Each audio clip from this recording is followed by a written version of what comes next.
고린도전서 6장 12절에서 20절입니다. 모든 것이 나에게 허용되어 있습니다. 그러나 모든 것이 유익한 것은 아닙니다. 모든 것이 나에게 허용되어 있습니다. 그러나 나는 아무 것에도 제재를 받지 않겠습니다. 음식은 배를 위한 것이고 배는 음식을 위한 것입니다. 그러나 하나님께서는 이것도 저것도 다 없애버리실 것입니다. 몸은 음행을 위하여 있는 것이 아니라 주님을 위하여 있는 것이며 주님은 몸을 위하여 계십니다.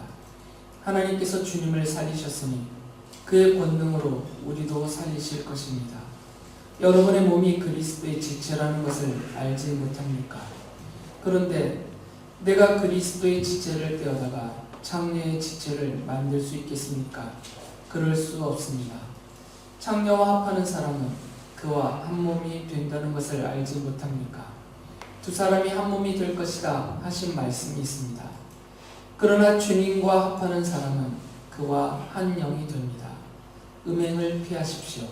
사람이 짓는 다른 모든 죄는 자기 몸 밖에 있는 것이지만 음행을 하는 자는 자기 몸에다가 죄를 짓는 것입니다.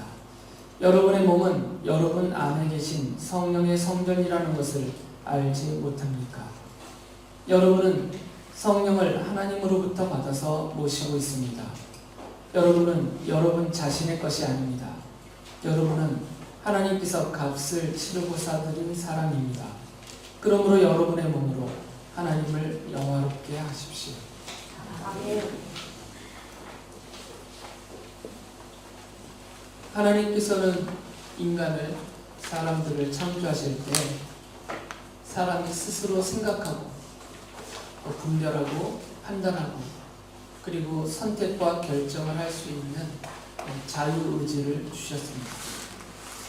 강제로 하나님께서 조종하시는 그런 존재가 아니라 스스로 외부의 일체 간섭 없이 자기 스스로 모든 것을 생각하고 판단하고 선택하는 결정할 수 있는 그런 자유의지를 하나님께서 인간에게 주셨습니다. 그래서 사도 바울도 읽어드린 본문 말씀 보면 인간으로서 성도들에게도 모든 것이 허용되어 있다라고 말을 하죠. 고린도전서 6장 12절에서 바울 사도가 이렇게 말을 합니다. 모든 것이 나에게 허용되어 있습니다. 그러나 모든 것이 유익한 것은 아닙니다. 모든 것이 나에게 허용되어 있습니다. 그러나 나는 아무 것에도 제재를 받지 않겠습니다. 바울은 인간에게 있는 하나님이 창조 때 부여해 주신 그 자유의지를 근거로 해서 성도들도 인간이니까 인간으로서 성도들에게도 모든 것이 허용되어 있다라고 말씀을 해요. 그러니까 성도들도 인간으로서 자기가 하고 싶은 것은 말을 하든 마음에 품든 또는 생각하든 몸으로 행하든 자기가 원하는 대로 다 할 수 있다라는 것이죠. 다 허용이 되어 있으니까. 하지만 바울 사도가 말하는 것은 인간에게 허용되어 있는 모든 것이 자유의지를 지닌 인간에게 허용되어 있는 모든 것이 그렇다고 해서 성도들에게 다 유익한 것은 아니다라고 말을 해요. 뭐든지 다 할 수 있습니다. 성도들도. 하나님을 믿지 않는 다른 인간들과 마찬가지로 성도들도 자유의지를 갖고 있는 인간이기 때문에 자기가 하고 싶은 것 다 할 수 있어요. 그리고 다 얼마든지 할 수 있는 능력도 있어요. 하지만 모든 것이 다 허용되어 있다 하더라고요. 여기서 말하는 허용되어 있다라는 표현은 인간이 할 수 있다는 얘기예요. 자유의지로. 하나님이 그것을 하게 하셨다라는 의미가 아니고 주신 자유의지로 인간이 스스로 할 수 있다라는 것이죠. 그런 의미로서 허용되어 있다는 거죠. 그렇다고 해서 성도들에게 모든 것이 다 허용되어 있다고 해서 그것이 다 유익한 것은 아니라는 거죠. 얼마든지 할 수 있지만 얼마든지 말할 수 있지만 그렇게 말하고 그렇게 행하는 그것이 성도에게 맞지 않거나 해가 될 것이 얼마든지 많이 있다라는 것이에요. 그래서 바울이 성도들이 행하는 음행을 예를 든 겁니다.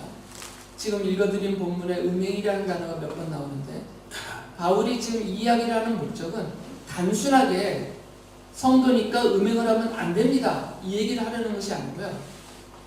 하나 예를 드는 거죠. 성도들이 몸으로 저지르는 그 음행을 예로 들면서 그것도 허용되어 있는 거죠.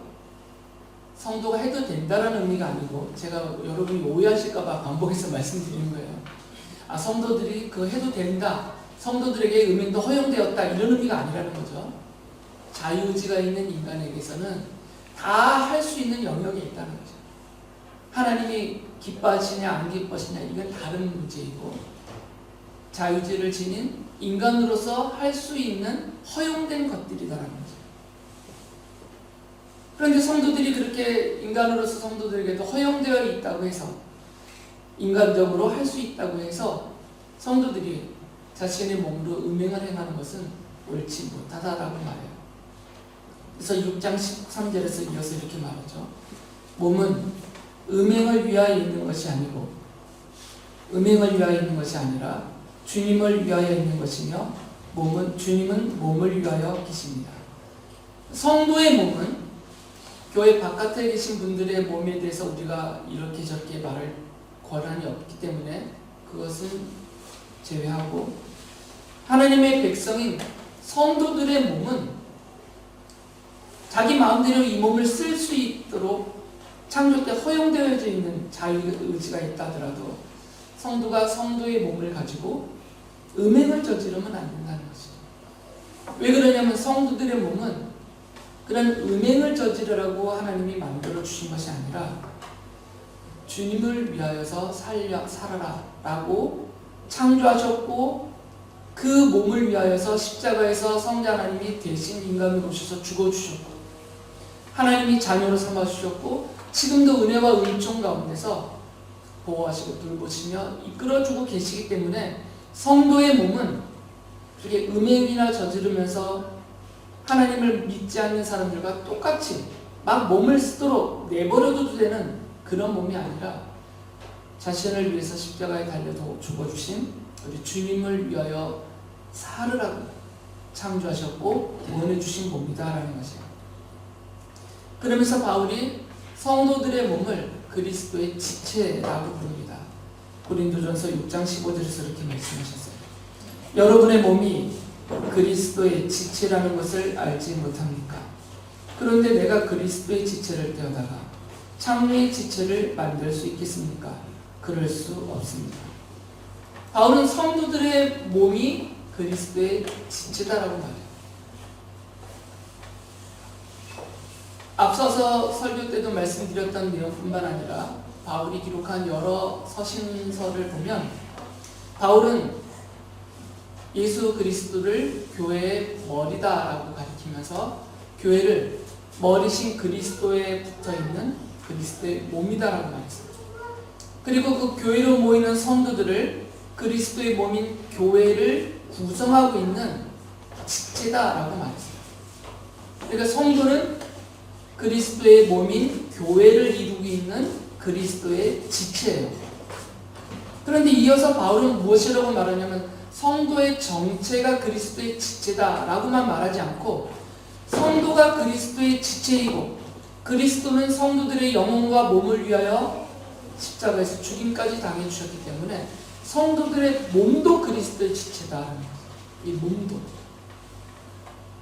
그러니까 그리스도의 지체인 성도들의 몸이 창녀와 또는 세상에 타락된 그런 것들과 접하면서 함께 어울리면서 더럽혀지면 안 된다라는 것이죠. 맞지 않다라는 거죠. 그것은 예를 든 것입니다. 바울이 이렇게까지도 말해요. 고린도전서 6장 19절에 보면 여러분의 몸은 여러분 안에 계신 성령의 성전이라는 것을 알지 못합니까? 여러분은 성령을 하나님으로부터 받아서 모시고 있습니다. 성도들의 몸은 여러분의 몸은 성령님이 계시는 성령의 성전, 하나님의 거룩한 성전이라는 것이죠. 그러니까 더럽히면 안 된다는 거죠. 그 어떤 것으로. 그래서 예를 든 겁니다. 대표적인 예로 이 당시에 너무나 흔했던 고린도 교회 성도들이 너무나 흔하게 범하고 있었던 음행이에요. 여친구들과 잠을 자고 남의 아내와 불륜을 저지르고 성도로 삭감치 못한 그런 성적인 문란함을 고린도 교회 성도들도 벗어나지 못하고 있었거든요.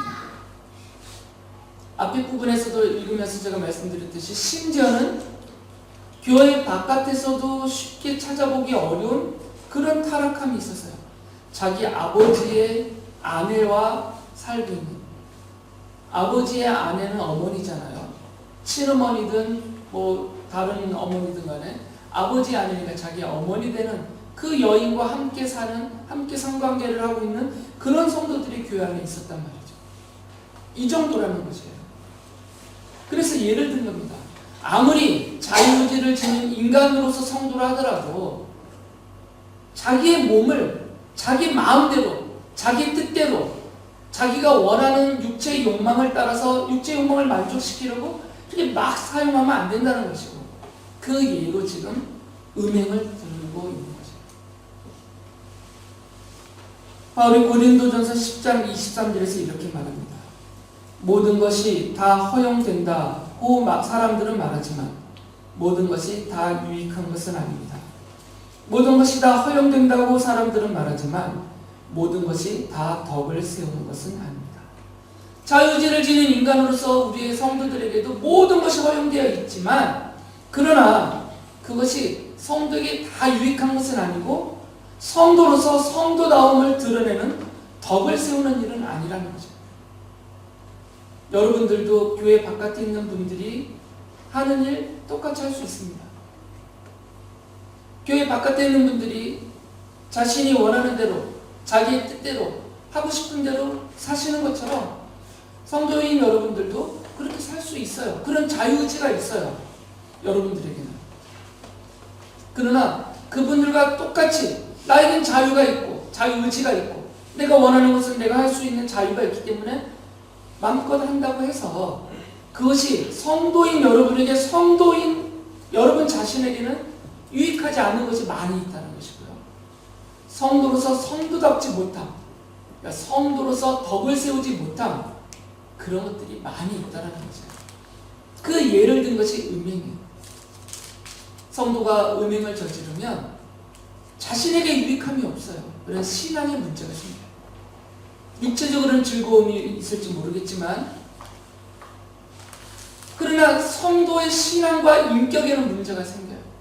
그리고 그 사실이 드러나게 되면 그것을 바라보는 사람들 앞에서 성도로서 성도다움의 덕을 세우지 못하고 오히려 욕을 먹고 그로 인하여 여러 가지 문제들이 발생이 되죠.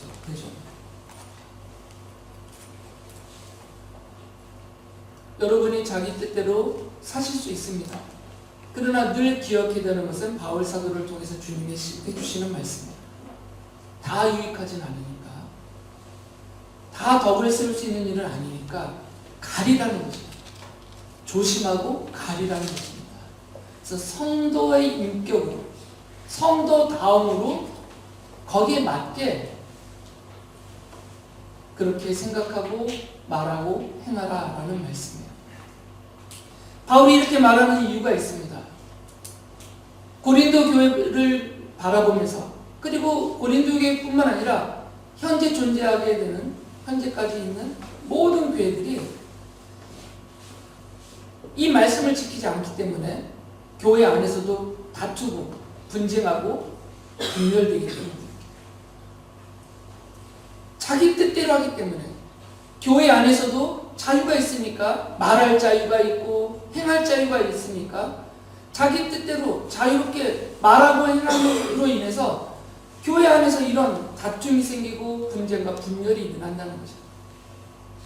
그래서 바울이 지금 그 부분에 대해서 지적하면서 권면하고 있는 것입니다. 바울이 성도들에게 기억하게 하고 싶었던 것이 있어요. 그게 고린도전서 6장 19절 뒷부분과 20절 앞에 부분인데 이렇게 말합니다. 여러분은 여러분 자신의 것이 아닙니다. 여러분은 하나님께서 값을 치르고 사들인 사람입니다. 이걸 꼭 기억하라는 것입니다. 비록 자유가 있지만, 자유의지가 있지만 성도로서 우리 모든 한 사람 한 사람들은 내 자신이 나의 주인이 아니라는 거죠. 성도인 우리들은 하나님이 나의 주인이고 하나님의 것이다 라는 것이죠. 그 이유는 하나님께서 나를 대신해서 나의 몫에 정해져 있는 그 값을 치르시고 나를 사드렸기 때문이다라고 바울이 말해요. 이 말은 무엇이냐면 에베소서 2장 5절에서 바울이 이렇게 말해요. 범죄로 죽은 우리를 그리스도와 함께 살려주셨습니다. 여러분은 은혜로 구원을 얻었습니다. 지금은 우리가 성도로서 하나님의 자녀의 백성으로서 영원한 생명을 가지고 하나님을 아버지라고 부르며 그리고 하나님을 예배하며 하나님의 자녀로 살다가 또 죽음이라는 순간을 맞이하게 되면 그 순간 지나면 바로 하나님 나라에서 영원토록 살게 되는 이런 생명을 소유하고 있지만 그러나 이전에는 그렇지 않았다는 거죠. 이전에는 여전히 교회 밖에 계시는 분들처럼 자신의 창조주인 하나님을 부정하고 자신의 구원자로 오신 예수 그리스도를 배척하고 자신의 생명의 주인이시고 통치자이고 심판자이신 하나님을 오히려 대적하고 부정하고 부인하고 사는 그분들처럼 그리고 자기 뜻대로 자기가 원하는 대로 살면서 육체의 욕망을 채우면서 선도 행하지만 또 많은 악을 저지르면서 살다가 그 지은 죄에 대한 형벌로 영적으로도 죽고 육체적으로도 죽고 영원한 사망인 지옥 형벌도 당하고 우리도 그랬었다는 거예요. 이전에. 그래서 바울이 우리가 범죄로 이미 죽었었다라고 말하는 거거든요. 그러니까 하나님이 내버려 두셨으면 이 자리에 있는 우리도 자신이 지은 죄로 이미 죽은 상태에 있다가 영원히 죽을 그런 존재였는데 하나님께서 우리들을 살리시기 위해서 친히 인간으로 오셔서 그 죄에 대한 형벌을 대신 십자가에 받고 죽어주시면서 우리에게 내리실 죽음의 형벌을 다 면해주셨다는 것이죠. 그 값을 치르셨다는 것입니다. 성자 하나님이 우리의 죄에 대한 값을 십자가에서 다 치르셨어요. 그리고 우리를 살려내신 거죠. 죽었던 우리를 살려내셔서 살아있는 그리고 영원히 살 하나님의 자녀로 삼아주셨어요. 바울이 그렇게 말하는 겁니다. 그러니까 성도들은 다 하나님의 것이다 라는 얘기예요. 하나님이 그 죽음의 생명의 값을 치르시고 사셔서 자녀로 삼아주셨기 때문에 하나님의 것이다 라고 말해요. 그러니까 비록 인간으로서 성도들에게 자유의지가 있다 하더라도 자기 자신만을 위해서 살지 말라는 것입니다. 자기 자신 뜻대로 자기 자신을 위하여서 이 육체의 욕망을 만족시키기 위해서 하나님을 믿지 않고 부정하는 다른 분들과 똑같이 그렇게 살면 안 된다는 거죠. 성도들은 다 하나님의 것이기 때문입니다. 그래서 바울이 고린도전서 10장 31절에서 이렇게 말해요. 그러므로 여러분은 먹든지 마시든지 무슨 일을 하든지 모든 것을 하나님의 영광을 위하여 하십시오. 골로새서 3장 17절에서는 이렇게 말해요. 그리고 말이든 행동이든 무엇을 하든지 모든 것을 주 예수의 이름으로 하고 그분에게서 힘을 얻어서 하나님 아버지께 감사를 드리십시오. 바울이 말하고 있는 내용은 아주 단순해요. 성도는 하나님의 것이니까 하나님의 뜻, 곧 주님의 뜻을 알고 그 주님의 뜻을 따르며 살아야 된다는 거죠. 주님의 뜻을 알지 못하면 어리석은 자가 되어서 하나님의 뜻을 모르니까 결국 자기 자신의 뜻밖에 모르니까 그리고 주변에 둘러싼 사람들의 뜻밖에 모르니까 그 뜻을 따라 살게 된다는 거죠. 자신과 사람의 뜻을 따라 살게 되면 하나님의 자녀로 살기가 어렵습니다. 하나님의 자녀답게 살기가 힘듭니다. 그래서 바울이 그렇게 말하는 거죠. 말을 하든 행하든 무엇을 하든 하나님의 영광을 위하여서 하라라고 말했어요. 고린도전서 6장 20절에서도 이렇게 말합니다. 여러분은 하나님께서 값을 치르고 사들인 사람입니다. 그러므로 여러분의 몸으로 하나님을 영화롭게 하십시오. 하나님께 영광을 돌려라. 그리고 하나님을 영화롭게 하라. 같은 말인데 이게 무슨 뜻이냐면 아주 간단해요. 성도로서 내가 하는 말을 사람들이 듣고 또는 성도로서 내가 행하는 그 행동을 사람들이 보고 성도인 내가 믿고 있는 나의 하나님, 그 하나님을 찬양하고 칭송하게 하는 것, 이게 영광을 돌리는 거죠. 어렵지 않습니다. 하나님을 모르는 사람들조차도 성도인 나의 말과 행동을 바라보고 야, 네가 믿는 하나님이 참 대단하신 분이다. 너를 보니 네가 믿는 하나님이 놀랍다. 정말 사랑의 하나님이시다. 그분이 위대하신 분이시다. 이렇게 그분을 향해서 칭송하게 하면 그것이 하나님께 영광을 돌리고 하나님을 영화롭게 드리는 것이 되는 거죠. 이것의 반대는 또 단순하죠.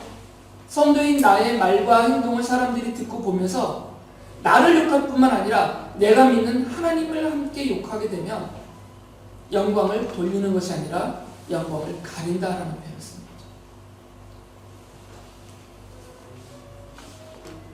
그래서 성도들은 아무리 자기 자신에게 자유의지가 있다고 하더라도 자신이 그 자유의지로 하는 말과 그 행동이 결과가 나타나게 되어 있거든요. 그 말과 행동의 그 결과가 하나님께 영광이 되느냐 아니면 욕을 돌아가게 하느냐 이것으로 판정하라는 거죠. 자기 뜻대로 하면 하나님께 영광이 돌아가지가 않습니다.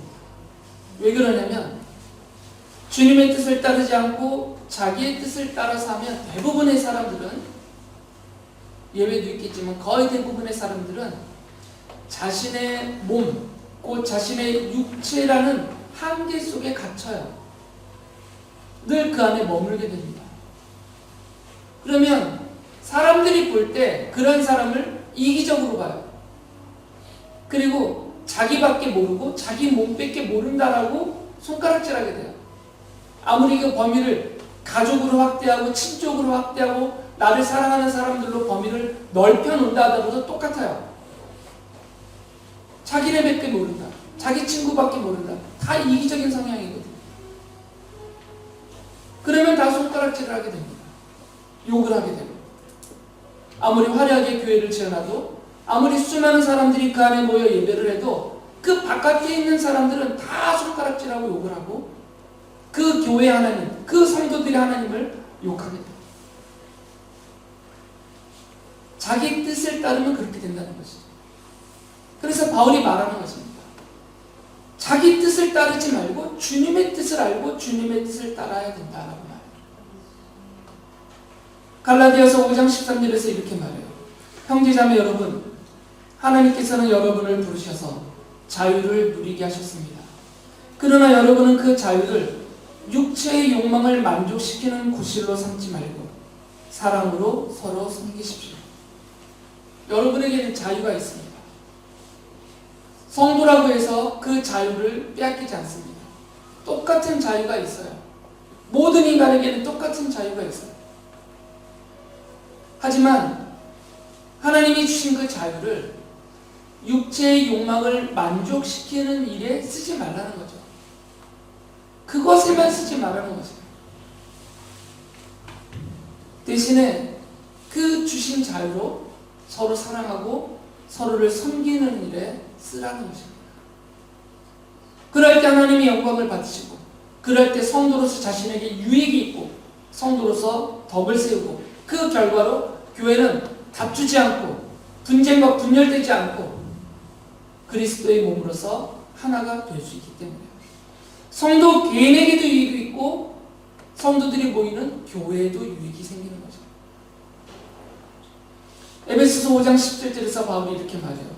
그러므로 어리석은 자가 되지 말고 주님의 뜻이 무엇인지를 깨달으십시오. 바울의 말 속에 주님의 뜻을 깨닫지 못하는 사람은 어리석은 사람이라는 뜻이 담겨져 있습니다.